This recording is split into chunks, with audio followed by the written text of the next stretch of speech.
Welcome friends, आपका बहुत बहुत स्वागत है भी मैथमेटिक्स क्लासेस यूट्यूब चैनल पे। दोस्तों आज के इस लेक्चर में हम बात करने वाले कक्षा 12वीं की एनसीईआरटी गणित चैप्टर नंबर 4 सारणिक के एक्सरसाइज 4.2 के बेसिक कॉन्सेप्ट के बारे में। दोस्तों इस वीडियो पूरा ध्यान से लास्ट तक देखना, क्योंकि इस वीडियो में मैं इतना आसान तरीका से बताऊंगा, इतना सरल विधि से बताऊंगा कि यूट्यूब पे ऐसा सरल विधि आपको कहीं पे भी नहीं मिलेगा। अगर आपको एक्सरसाइज 4.2 को सारे क्वेश्चन को हल करना चाहते हैं या फिर अच्छे से समझना चाहते हैं तो आप इस बेसिक वीडियो को पूरा ध्यान से देखें। इससे पहले अगर आप इससे रिलेटेड 4.1 से रिलेटेड बेसिक वीडियो नहीं देखे तो मेरे प्लेलिस्ट में जाकर के देख सकते हैं, और उसका लिंक मैंने आई बटन पे वीडियो क्लास में भी दे दिया है। दोस्तों अगर आप हमारे चैनल पे नए हैं तो चैनल को सब्सक्राइब कर बेल आइकन जरूर ऑन कर ले, ताकि आने वाले वीडियो नोटिफिकेशन सबसे पहले आप तक पहुंच जाए। चलिए तो ज्यादा समय नहीं लेते वीडियो को स्टार्ट करते हैं। दोस्तों यहाँ पे 4.2 को समझने के लिए आपको टोटल सारणिक के टोटल 6 गुणधर्म आपको बड़े ही ध्यान से आपके दिमाग में होनी चाहिए सेट। तो चलिए सबसे पहले शुरुआत करते हैं सारणिक के पहले गुणधर्म से। तो दोस्तों सारणिक का जो पहला गुणधर्म है वो ये कहता है कि किसी सारणिक का मान उसकी रो या कॉलम के परस्पर परिवर्तित करने से सारणिक का जो मान है वो अपरिवर्तित रहता है। अगर ये चीज समझ में नहीं आया तो चलिए कोई दिक्कत नहीं है। इसे मान लीजिए कि ये कोई सारणिक है, ठीक है, तो इसका सबसे पहले हम लोग क्या करते हैं, वैल्यू निकालते हैं। तो चलिए वैल्यू निकालते हैं। तो सबसे पहले शुरुआत करते हैं यहाँ पर 2 से। तो यहाँ पर जैसे 2 रखेंगे तो ये कट खत्म, ये खत्म हो जाएगा तो बचेगा ये। तो 0 गुना -7 करेंगे तो हो जाएगा 0 माइनस, फिर 5 गुना 20 करेंगे तो यहाँ पर हो जाएगा 20। फिर इसके अलावा पे होता है माइनस, फिर माइनस ये माइनस हो जाएगा यहाँ पर +3। इसके अलावा ये 3 कट जाएगा। तो फिर 0 गुना 7 करेंगे यहाँ पे तो यहाँ पे हो जाएगा दोस्तों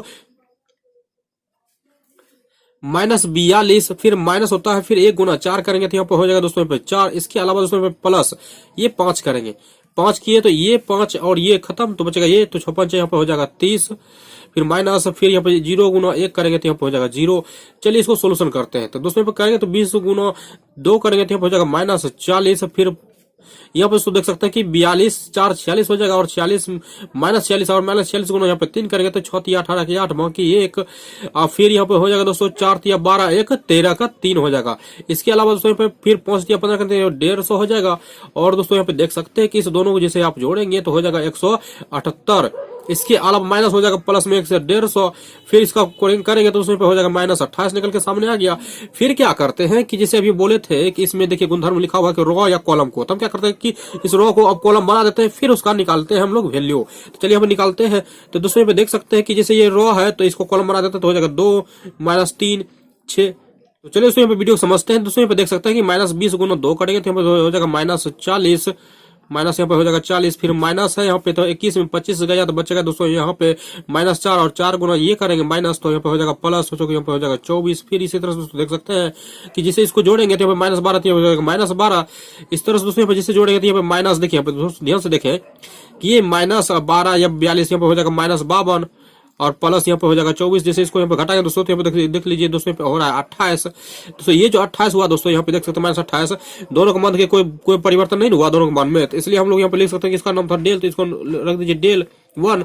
तो डेल बराबर हो जाएगा डेल 1। तो देखिए दोनों में कोई परिवर्तन नहीं हुआ। इस सारणी का पहला गुणधर्म यही कह रहा था। तो इसको समझ गए। चलिए हम लोग आगे चलते हैं। तो चलिए तो हम लोग चलते हैं दूसरे गुणधर्म की तरफ। तो दोस्तों यहाँ दूसरा जो गुणधर्म है वो ये कह रहा है कि यदि एक सारणी की 2 पंक्ति यानी 2 रो या 2 कॉलम को अगर हम लोग बदल दें, मतलब अदला बदली कर दें, इंटरचेंज कर दें, तो सारणी का मान में जो है वो चिन्ह में परिवर्तन आ जाता है। यानी सारणिक का जो मान है उसके आगे माइनस चिन्ह आ जाता है। जैसे आप लोग यहाँ पे देख सकते हैं डेल 1 बराबर माइनस डेल का अंतर आ जाता है। तो जैसे दोस्तों देख सकते हैं यहाँ पे कि अभी हमने डेल बराबर ये वैल्यू ले लिया है, और इस वैल्यू का जस्ट अभी हमने यहाँ पे समझाया था उदाहरण 6 में देख सकते हैं यहाँ पे अभी बताया था कि इसका मान यहाँ पे देखिए -28 आया था।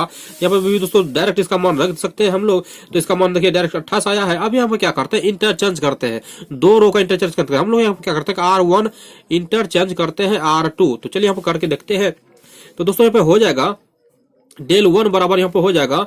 तो चलिए हम क्या करते हैं, इसको इसके स्थान पे और इसको इसके स्थान पे कर देते हैं। तो हो जाएगा 6 0 4 हो जाएगा 2 -3 5, नीचे में है 1 5 -7। तो चलिए अब इसका वैल्यू निकालते हैं हम लोग। जैसे इसका वैल्यू निकालेंगे तो हो जाएगा यहाँ पे 6, फिर ये खत्म हो जाएगा। फिर देखिए 7 या 21, तो यहाँ पे हो जाएगा +21 माइनस 5 यहाँ पे हो जाएगा 25। फिर -0 लेंगे तो -0, फिर यहाँ पे देखिए ये 0 ये खत्म हो जाएगा तो हो जाएगा 7 गुना 2 तो हो जाएगा -14।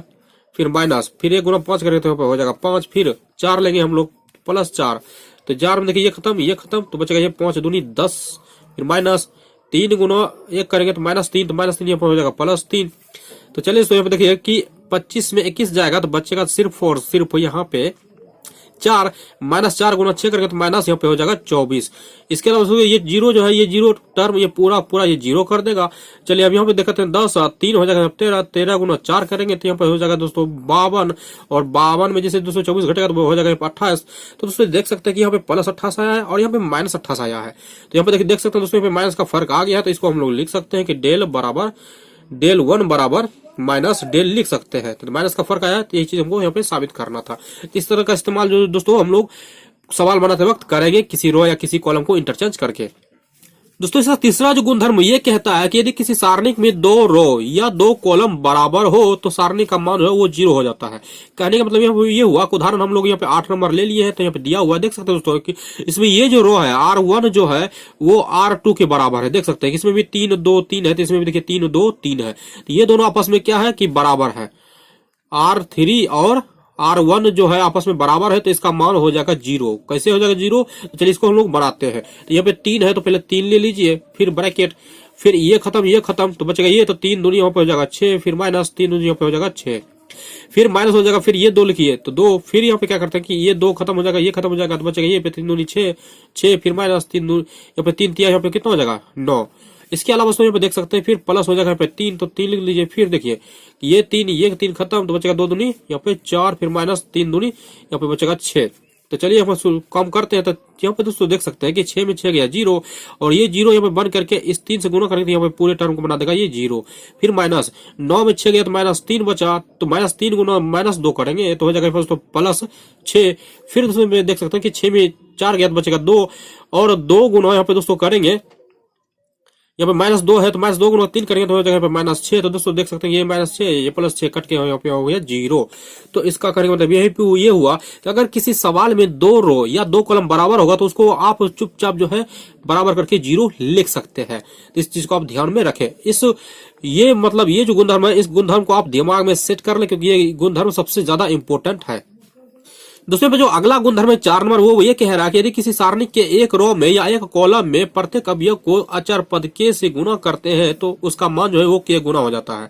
कहने मतलब ये हुआ कि ये कोई सारणिक है, इसे किसी एक रो में या किसी एक कॉलम में के से गुना करते हैं और करके देखते हैं कि वो क्या होता है। अगर वो के गुना हो जाता है सारणिक का मान तो हम लोग कहेंगे कि ये कंडीशन सही है। तो चलिए इसमें हम लोग के से गुना करते हैं, के से गुना करते हैं। तो जैसे दोस्तों इसमें रो में R1 में हम लोग के से गुना कर रहे हैं, तो यहाँ पे हो जाएगा दोस्तों कि के गुना A1, फिर हो जाएगा दोस्तों के गुना B1, फिर दूसरे पे हो जाएगा के गुना C1, फिर यहाँ पे इसको ऐसे रहने दीजिए A2 B2 C2 A3 B3 C3। आप दोस्तों यहाँ पे क्या करते हैं देखिए जरा ध्यान से कि इसमें के कॉमन लेते हैं, तो के कॉमन जैसे हम लोग यहाँ पे बाहर निकालेंगे तो यहाँ पे दोस्तों बचेगा A1 B1 C1 A2 B2 C2 A3 B3 C3।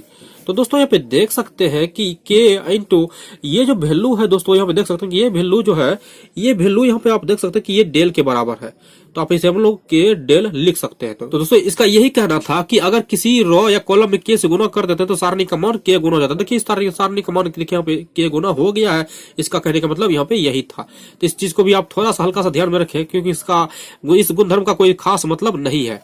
तो दोस्तों अभी जो गुणधर्म बताए थे उसी गुणधर्म पे बेस्ट ये उदाहरण है, तो चलिए इसको भी हम लोग सोल्यूशन करते हैं। तो दोस्तों यहाँ पे देख सकते हैं कि डेल्टा बराबर यहाँ पे चलिए लिखते हैं। तो यहाँ पे देख सकते हैं कि इसमें 102 है, यहाँ पे 18 है, यहाँ पे 36 है, तो इसको हम लोग दोस्तों यहाँ पे लिख सकते हैं कि 17 गुना यहाँ पे हम लोग 6 लिख सकते हैं।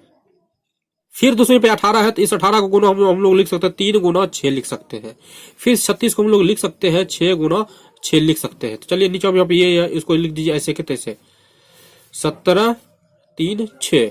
तो दोस्तों आप यहाँ पे देख सकते हैं कि ये 6 यहाँ पे कॉमन आ रहा है, तो कॉमन बाहर निकाल लीजिए। जिसे कॉमन बाहर निकालेंगे तो यहाँ पे बचेगा सिर्फ 17, यहाँ पे बचेगा 3, यहाँ पे बचेगा 6, फिर 1 3 4, फिर 17 फिर 3 6। तो दोस्तों आप यहाँ पे देख सकते हैं कि यहाँ पे ये रो और ये रो आपस में बराबर है। तो अभी हमने बताया था गुणधर्म 3 में कि जब किसी रो या कॉलम में 2 रो या 2 कॉलम 0 बराबर हो जाता है तो उसका मान 0 हो जाता है सारणी का मान। तो यहाँ पे 6 गुना इस पूरे का मान हो जाएगा 0, तो बचेगा यहाँ पे 0। तो इस तरह से दोस्तों यहाँ पे आंसर बना सकते हैं। सवाल में अगर इस तरह से रहेगा तो आप वहां पे भी बना सकते हैं। दोस्तों यहाँ पे जो 5वां गुणधर्म है वो ये कह रहा है कि यदि किसी सारणिक में यदि किसी सारणिक में एक रो में या एक कॉलम में कुछ या सभी अवयव में दो या दो से अधिक पदों का योगफल के रूप में अगर लिखा हुआ है तो सारणी को हम लोग दो या दो से अधिक पद में अलग अलग कर सकते हैं। जैसे दूसरे पे देख सकते हैं कि ये रो है R1 में, देखिए कि यहाँ पे R1 में जो है जोड़ के रूप में लिखा हुआ है कोई अचर पद, तो हम लोग इसको अलग अलग करके लिख सकते हैं। कैसे लिखेंगे जरा देखिए यहाँ पे ध्यान से। तो चलिए हम लोग क्या करते हैं कि एक बार इसको इसके साथ ऐसे लिखेंगे, फिर अगली बार जो लिखेंगे वो इसके साथ लिखेंगे ऐसे करके। चलिए तो हम काम करते हैं। पहले क्या है A1 B1 C1 लिख दीजिए, A1 B1 C1, फिर इसके पहले फिर इसको इसके साथ लिखिए। क्या यहाँ पे हो जाएगा A2 B2 C2, फिर इसको इसके साथ लिखिए तो हो जाएगा यहाँ पे A3 B3 C3। चलिए दोस्तों, फिर यहाँ पर दोस्तों देख सकते हैं कि दोनों के बीच में यहाँ पे प्लस है, तो यहाँ पे आप प्लस दे दीजिए। आप दोस्तों जो लिखेंगे अब उसी को समझना है। अभी तो इसके साथ लिखे थे, अब फिर इसको अब ऐसे लिखेंगे, ऐसे देखिए ध्यान से, इसको ऐसे लिखेंगे तो यहाँ पर हो जाएगा दोस्तों λ1 B1 C1, फिर यहाँ पे इसको ऐसे लिखेंगे तो हो जाएगा दोस्तों λ2 B2 C2, फिर इसको ऐसे लिखेंगे तो हो जाएगा यहाँ पे λ3 B3 C3। इस तरह से दोस्तों हम लोग यहाँ पे लिख सकते थे। ध्यान रहे दोस्तों, अगर यहाँ पे माइनस रहता तो हम लोग यहाँ पे माइनस भी लिख सकते थे। कि दोस्तों यहाँ पे देख सकते हैं कि एग्जांपल है। चलिए इसको हम लोग यहाँ बराबर करते हैं 0 के बराबर, तो बहुत सिंपल है। चलिए पहले क्या करते हैं कि इसको देखिए यहाँ पे अभी जस्ट बताए थे ऐसे, पहले इसको एक बार इसके साथ लिखेंगे, फिर इसको एक बार इसके साथ लिखेंगे। चलिए यहाँ पे A है और यहाँ पे X है, फिर यहाँ पे देखिए दोस्तों इसको ऐसे लिखेंगे तो यहाँ पे हो जाएगा B Y हो जाएगा, फिर इसको ऐसे लिखेंगे तो यहाँ पे हो जाएगा दोस्तों C, और यहाँ पे हो जाएगा C, फिर यहाँ पे Z हो जाएगा। और दोस्तों यहाँ पे देख सकते हैं ध्यान से कि इस दोनों के बीच में प्लस है तो यहाँ पे प्लस रख दीजिए। अब क्या करना है दोस्तों कि अब इसको जो है ऐसे लिखना है, ऐसे लिखना है। तो चलिए यहाँ पे लिखिए कि A हो जाएगा यहाँ पे 2X हो जाएगा, फिर यहाँ पे दोस्तों X हो जाएगा, फिर दोस्तों यहाँ पे क्या करेंगे इसको ऐसे लिखेंगे तो यहाँ पे हो जाएगा B 2Y, और यहाँ पे हो जाएगा Y, फिर इसको ऐसे लिखेंगे यहाँ पे Z लेकर के तो हो जाएगा दोस्तों C 2Z, और यहाँ पे हो जाएगा Z। तो दोस्तों देख सकते हैं यहाँ पे कि इसमें ये जो है R1 और R2 दोनों देखिए आपस में बराबर है, तो इसका मान हो जाएगा 0 फिर प्लस। यहाँ पे भी दोस्तों देख सकते हैं कि जैसे इसमें 2 कॉमन लेंगे तो यहाँ पे 2 कॉमन ले लीजिए। जैसे यहाँ पे 2 कॉमन लेंगे तो यहाँ पे हो जाएगा A B C, फिर यहाँ पे हो जाएगा X Y Z, यहाँ पे हो जाएगा X Y Z। तो दोस्तों यहाँ पे देख सकते हैं कि इसका तो मान तो पूरा 0 था, 0 लिख दीजिए, फिर प्लस यहाँ पे 2 है तो 2 लिख दीजिए गुना। यहाँ पे भी दोस्तों देख सकते हैं कि ये R2 और ये R3 बराबर है तो इसका भी मान हो जाएगा यहाँ पे 0, तो पूरा कुल मिला के हो जाएगा यहाँ पे दोस्तों आंसर ये भी 0। तो यही आपका फाइनल आंसर हो गया। दोस्तों ये जो अगला जो गुणधर्म है, इस गुणधर्म को आप ध्यान में सेट कर ले, क्योंकि ये गुणधर्म जो है वो काफी ज्यादा इंपॉर्टेंट है, तो इसलिए इस चीज को ध्यान से देखें, क्योंकि ये गुणधर्म जो है आपके एनसीईआरटी किताब में दिया हुआ नहीं है, इसलिए इस गुणधर्म को हम लोग अलग से इसमें इंक्लूड किए हैं। तो दोस्तों ये गुणधर्म ये कहता है कि यदि किसी सारणिक में एक रो या एक कॉलम जो है वो अगर शून्य हो जाता है तो सारणी का मान शून्य हो जाता है। तो स्वयं आप देख सकते हैं कि इसमें जो है ये पहला कॉलम जो है पूरा का पूरा 0 है, तो इसका मान क्या हो जाएगा 0 हो जाएगा। अगर यकीन नहीं है तो आप यहाँ पे करके देख सकते हैं। चलिए यहाँ पे हम लोग करते हैं सोल्यूशन इसका। तो दोस्तों पहले 0 लेंगे तो 0 ले लीजिए, हम लोग C1 के अकॉर्डिंग करते हैं। तो 0 लेंगे तो ये टर्म खत्म, तो 1 गुना 1 करेंगे तो -1, फिर 4 गुना 2 करेंगे, यहाँ पे माइनस होता है, फिर 4 गुना 2 करेंगे तो 4 दूनी 8, ये प्लस होगा, यहाँ पे -8 हो जाएगा। फिर यहाँ पे ये 0 लेंगे, यहाँ पे ये 0 जैसे लेंगे दोस्तों तो यहाँ पे प्लस होता है, यहाँ पे माइनस, तो यहाँ पे माइनस देंगे, ये 0। फिर दोस्तों देखिए कि ये खत्म, ये टर्म खत्म, बचेगा ये दोनों, तो -1 गुना 2 करेंगे तो -2, फिर माइनस 4 गुना -3 करेंगे तो यहाँ पे दोस्तों हो जाएगा +12, तो +12 ये -12 हो जाएगा। फिर इस 0 को लेंगे तो यहाँ पे +0 होता है, फिर ये टर्म खत्म, ये टर्म खत्म, बचेगा ये दोनों, तो 2 दूनी 4, तो यहाँ पे हो जाएगा -4, फिर -1 गुना -3 करेंगे तो यहाँ पे जाएगा -+3। तो दोस्तों देख सकते हैं कि 0 से इसको गुणा करेंगे तो पूरा टर्म 0, ये भी टर्म 0, ये भी टर्म 0 हो जाएगा। तो कुल मिला के आंसर आ गया यहाँ पे 0। इसी तरह दोस्तों पे अगर किसी रो में पूरा टर्म 0 रहेगा तो उसका भी मान 0 हो जाएगा। तो दोस्तों इस चीज को आप ध्यान में रखें और इसी लॉजिक के अनुसार हम लोग क्वेश्चन को सोल्यूशन बहुत ही इजीली तरीके से कर सकते हैं। तो दोस्तों चलिए हम लोग समझते हैं कुछ लॉजिक्स के बारे में कि एक्सरसाइज 4.2 को समझने के लिए हम लोग यहाँ पे कुछ लॉजिक का सहारा लेते हैं। लॉजिक कुछ ये है कि अगर कोई क्वेश्चन में 4.2 में जितने भी क्वेश्चन होंगे, अगर उस क्वेश्चन में बराबर करके जीरो दिया हुआ है, इस तरह से जीरो दिया हुआ है, यानी उसका बोलेगा आंसर जीरो निकालने के लिए, तो आप उस सवाल को 2-3 तरह से बना सकते हैं। पहला ये कि आप प्रसारण करके बना सकते हैं, जैसे कि एक्स ले लिए तो फिर ये टर्म खत्म, ये टर्म खत्म, ऐसे गुना करके कर सकते हैं, या फिर किसी रो को या कॉलम को जोड़ करके एक समान बना सकते हैं। दूसरा ये कि अभी हमने बताया था गुणधर्म 6 में कि किसी एक रो को या एक कॉलम को जीरो बना देंगे तो उसका भी मान जीरो हो जाएगा। फिर तीसरा ये था दोस्तों इसमें कि अगर किसी रो को, दो रो को या दो कॉलम को बराबर कर दे तो उसका भी मान जीरो हो जाता है। तो दोस्तों इस दोनों को अगर हम लोग जोड़ करके इस C1 के जगह पे लिखते हैं तो देख सकते हैं दोस्तों कि ये टर्म और ये टर्म पूरा बराबर हो जाएगा, तो इसका मान यहाँ पे जीरो हो जाएगा। तो इस तरह के सवाल को आप बहुत ही इजिली एक लाइन में बना सकते हैं।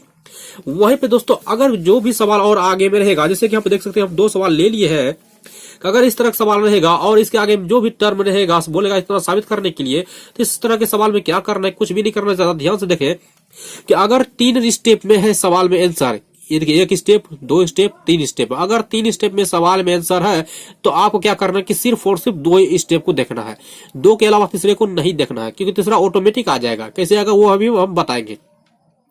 अगर 3 स्टेप के अलावा अगर 4 स्टेप भी रहेगा तो सवाल में आपको 2 ही स्टेप को लेके चलना है, तीसरे चौथे को लेके नहीं चलना है। तो जैसे यहाँ पे देख सकते हैं कि a माइनस बी है, तो अब यहाँ पे दिमाग लगाए कि a माइनस बी इसमें कैसे होगा। या तो आप रो में सोच सकते हैं या तो आप कॉलम में सोच सकते हैं। जैसे देख सकते हैं कि अगर हम लोग R1 में R2 को घटा दें तो देखिए a माइनस बी आ रहा है, इस तरह से हम लोग बना सकते हैं। फिर b माइनस सी चाहिए, देखिए इस b में यहाँ पे c है दोस्तों, सॉरी यहाँ पे c है, तो दोस्तों यहाँ पे देखिए क्या कर सकते हैं कि हम लोग b में अगर c घटा दें, यानी R2 में R3 को घटा दें तो देखिए b माइनस c आ रहा है। जैसे दोस्तों ये दोनों करेंगे आप, फिर उसके बाद प्रसारण आप करेंगे तो देखिए c माइनस a आ जाएगा। इस तरह का लॉजिक आप ध्यान में समझें। इसी तरह से यहाँ पे देखिए कि a माइनस बी है, तो यहाँ पे दिमाग लगे कि a माइनस बी कैसे आएगा। देखिए अगर इस C1 में C2 को घटा दे, यानी इस C1 में C2 को घटा दे, देखिए a में b घटा गया तो देखिए a माइनस बी आ गया। फिर b माइनस सी चाहिए तो b माइनस सी भी आ गया। फिर इसका आपस जैसे ही दोनों वैल्यू आ गया तो आप प्रसारण कर दीजिए। जैसे प्रसारण करेंगे तो ये बाकी जो टर्म है वो भी इजिली आ जाएगा। तो दोस्तों आज के लेक्चर में बस यही तक हम लोग रखते हैं ये बेसिक कॉन्सेप्ट में, और अगले वीडियो में हम लोग मिलते हैं एक्सरसाइज 4.2 के सॉल्यूशन के साथ। तो दोस्तों आपको ये वीडियो कैसी लगी, हमें वीडियो को लाइक करें, कमेंट करें, शेयर करें, और साथ में ये भी बताएं कि आपको कौन सा टॉपिक पे वीडियो बहुत ही आसान तरीका से चाहिए, वो भी हमें कमेंट करके जरूर बताएं। मिलते हैं हम नेक्स्ट क्लास में, तब तक के लिए जय हिंद, वंदे मातरम।